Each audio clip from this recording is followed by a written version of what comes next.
नमस्कार दोस्तों, कैसे हो आप सभी। आई होप कि बढ़िया होंगे, बेहतरीन होंगे और अपने कार्य को सुचारू रूप से कर रहे होंगे दोस्तों। ठीक है, तो स्वागत है दोस्तों आप सभी का आज के सेशंस में।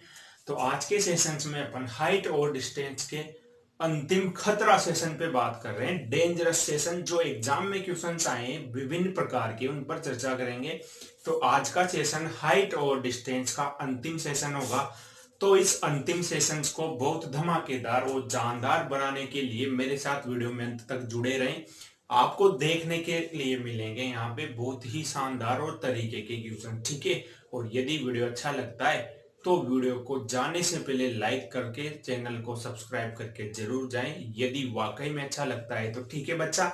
तो देखिए बच्चा, आज के सेशंस का पहला क्वेश्चन आपके सामने बिना किसी देरी के। देखिए क्वेश्चन है 24 मीटर तथा 36 मीटर के उच्च बिंदुओं को एक तार से जोड़ा जाता है। यदि तार क्षैतिज के साथ 60 डिग्री का कोण बनाता है तब तार की लंबाई क्या होगी। ठीक है, क्या बोला है उसने। देखो सेशंस का पहला इंपॉर्टेंट क्वेश्चन आपके सामने उसने बोला है कि एक तार है जिसको क्षैतिज के साथ दो बिंदुओं से जोड़ा जाता है।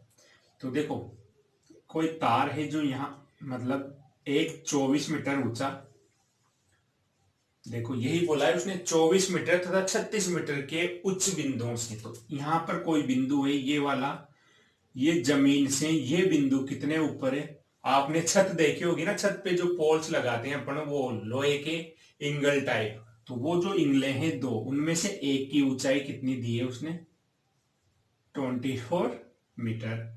और एक इधर एक और एंगल जो उसने लगाई है ये जमीन से कितनी ऊंचाई पर है, ये है बच्चा 36। ये कितनी ऊंचाई पर है, ये है बच्चा 36 मीटर। ठीक है, जमीन से 36 मीटर ये ऊंचा है।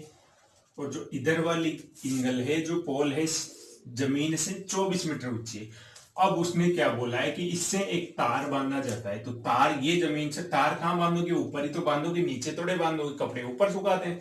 तो यहां एक तार बांधा उसने, ये एक तार बांधा।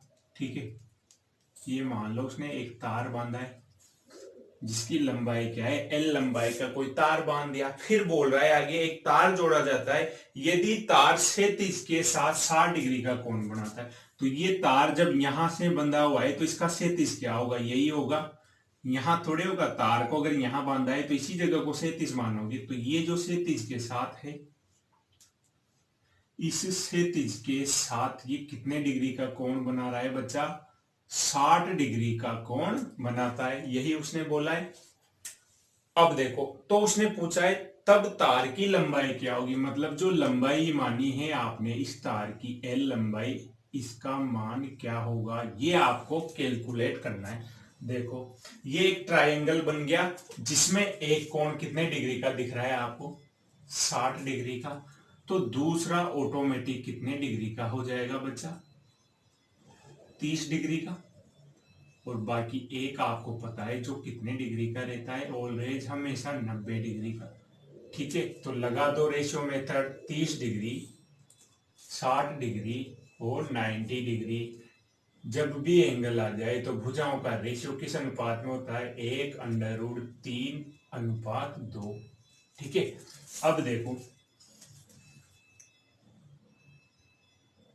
अब क्या देखोगे, एक चीज अभी आपको देखनी पड़ेगी। यहाँ पे तीनों भुजाएं दे रखी है, अपन ने अनुपात मान लिया, लेकिन ये पता नहीं है अभी किसी का भी अपन को मान पता नहीं है। अब देखो ये जो पार्ट है ये वाला, यहां तक की लंबाई कितनी है इसकी, 24। और ये पूरी लंबाई कितनी है, 36। तो अगर इस ट्राइंगल में मैं देखूं तो ये वाला जो पार्ट बचा है इस 36 में से 24, तो ये वाला हो गया नीचे का, हुआ ये 24 है 36 में से। तो ये कितना बचा ऊपर वाला पार्ट, तो ये कितना है, 12 मीटर। ठीक है, तो अब आप देखो 60 डिग्री के सामने 12 मीटर है, यानी कि √3 जो है वो किसके बराबर हो जाएगा, 12 मीटर के। तो यहां से एक रेशो का मान कितना आ जाएगा, 12/√3। आपसे क्या पूछा है, 90 के सामने है, तार की लंबाई 90 के सामने वाला निकालना है। तो मतलब एक रेशियो का मान 12/3 है, तो 90 के सामने 2 है, और 2 का मान कितना हो जाएगा, तो 2 रेशियो का मान कितना हो जाएगा, 2 इंटू 12/√3। जब इसको सोल्व आउट करेंगे तो ये हो जाएगा 24/√3। आगे सोल्व आउट करेंगे तो ऊपर नीचे √3 से मल्टीप्लाई करेंगे। √3 क्या हो जाएगा, 3। 3 से ये कितनी बार कटेगा, 8 बार। तो 8√3, 8 इंटू √3 मीटर, ये क्या होगा, इस तार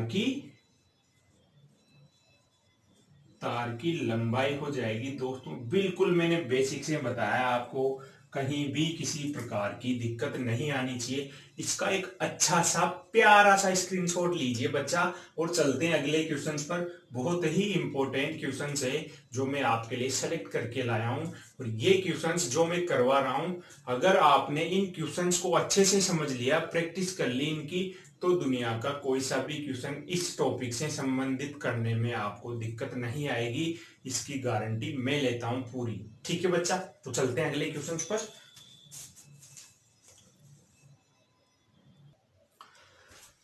चलिए बच्चा, अगला क्वेश्चन देखिए। क्वेश्चन से, बिजली के खंभे से 10 मीटर दूर स्थित एक बिंदु पर, बिजली के खंभे से 10 मीटर दूर स्थित बिंदु पर खंबे के ऊपरी सिरे का उन्नयन कोण 30 डिग्री है, तो खंबे की ऊंचाई बताओ। बहुत सिंपल क्वेश्चन है ये, इसमें तो आपको कुछ नहीं करना। उसने बोला है कोई बिजली का खंबा है, ये कोई बिजली का खंबा है, ठीक है। इस बिजली के खंबे से 10 मीटर दूर स्थित, यानी कि खंबे का आधार ये है, यहां से 10 मीटर दूरी पर इस खंबे के जो शिखर है, इसका उन्नयन कोण उसने दिया है कितना, 60 डिग्री। खंबे से कितनी दूरी पर है ये, 10 मीटर दूर स्थित किसी बिंदु से खंबे के शिखर का, बिंदु पर खंबे के ऊपरी सिरे का उन्नयन कोण कितना दिया है बच्चा, 30 डिग्री। ठीक है, 30 डिग्री है, तो खंबे की ऊंचाई बताइए, ये आपको बतानी है इसकी ऊंचाई। ठीक है, तो देखो एक 30, तो दूसरा एंगल ऑटोमेटिक कितने डिग्री का, 60 डिग्री का, और एक 90 डिग्री का।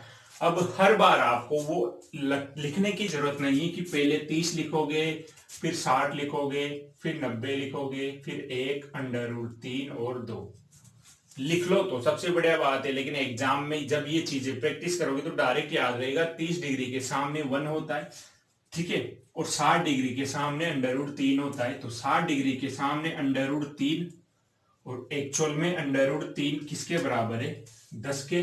तो एक रेशो का मान 10/√3। आपसे क्या पूछा है, हाइट। हाइट तो यही है, एक के 30 डिग्री के सामने वाली और 30 डिग्री के सामने एक का ही मान है। एक रेशो का मान कितना आ गया, 10√3 मीटर। तो ये क्या आ गई बच्चा, क्या पूछा था उसने, खंबे की ऊंचाई। तो ये जो आई है, ये क्या आई है, ये खंबे की ऊंचाई अपन ने निकाल ली। ठीक है, आई होप बच्चा समझ में आया होगा। बिल्कुल सिंपल क्वेश्चन था, इसमें कहीं से कोई दिक्कत नहीं आनी चाहिए। ठीक है, चलते हैं बच्चा अगले क्वेश्चन पर। वीडियो को लाइक जरूर कर दें। देखिए बच्चा, अगला क्वेश्चन आपके सामने, और क्वेश्चन है, किसी टावर के पाद से 50 मीटर की दूरी पर स्थित एक बिंदु से टावर के उच्च बिंदु का उन्नयन कोण 30 डिग्री है, तो टावर की ऊंचाई क्या होगी। देखो क्वेश्चन अच्छे से पढ़ो। उसने बोला एक टावर के पाद से, कोई टावर है, क्वेश्चन नंबर 3, कोई टावर है जिसके पाद से। अब आप सोच रहे होंगे सर ये पाद क्या है। एक टावर के पाद से मतलब उसके आधार से, बिल्कुल सिरे से, नीचे से। ठीक है, उसके कहने का मतलब है एक टावर है, इस टावर के पाद से 10 मीटर 50 मीटर की दूरी पर स्थित, अब इसके आधार से यानी कि इसके पाद से 50 मीटर की दूरी पर कोई बिंदु है। कितनी दूरी पर, 50 मीटर की दूरी पर। ठीक है, ये उसने बोला है। पाद से बोला है ना, इसका मतलब आधार से। यदि बोलता शिखर से 50 मीटर की दूरी पर, तो फिर यहां से देखते किस साइड, इधर से।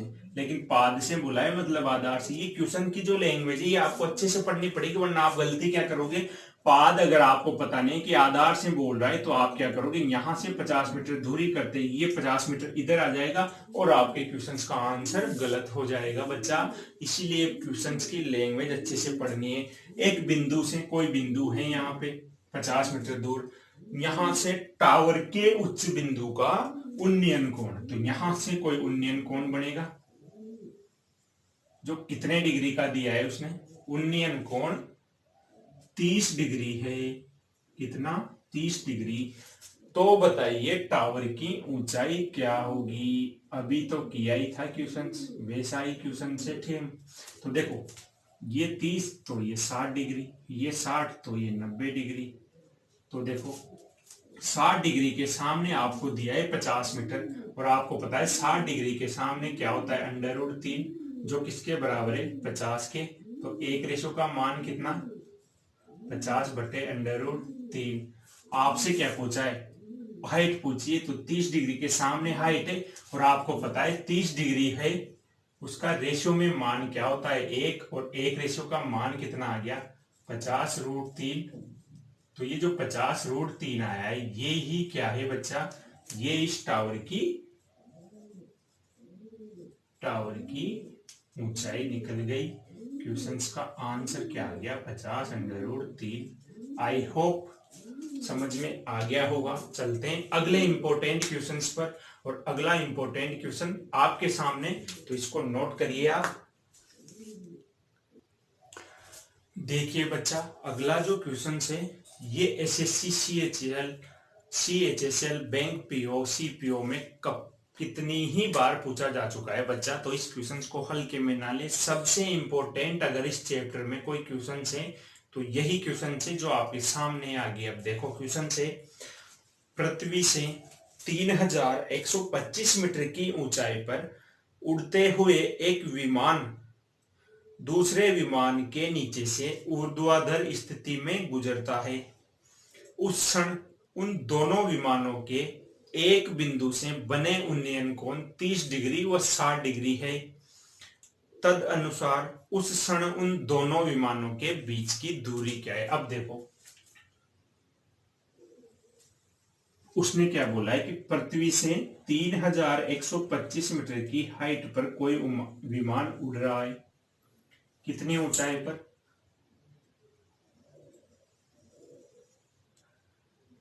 3125 मीटर की ऊंचाई पर, ये बोला है उसने। कोई विमान है जो 3125 मीटर की ऊंचाई पर पृथ्वी से ऊपर उड़ रहा है।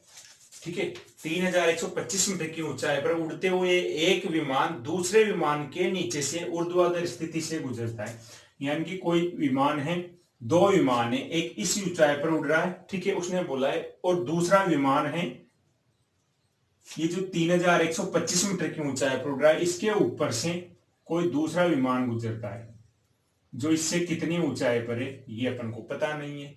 ये वाली कितनी ऊंचाई पर है ये पता नहीं है, ये अपन को कैलकुलेट करना है। मान लो इससे d मीटर की दूरी पर ये है, उड़ रहा है, और ये 3125 मीटर की ऊंचाई पर, जो इसके नीचे d मीटर की दूरी पर यानी कि 3125 मीटर पर ये उड़ रहा है, लेकिन जो दूसरा विमान इसके ऊपर उड़ रहा है वो अपन को पता नहीं है कितनी ऊंचाई पर है।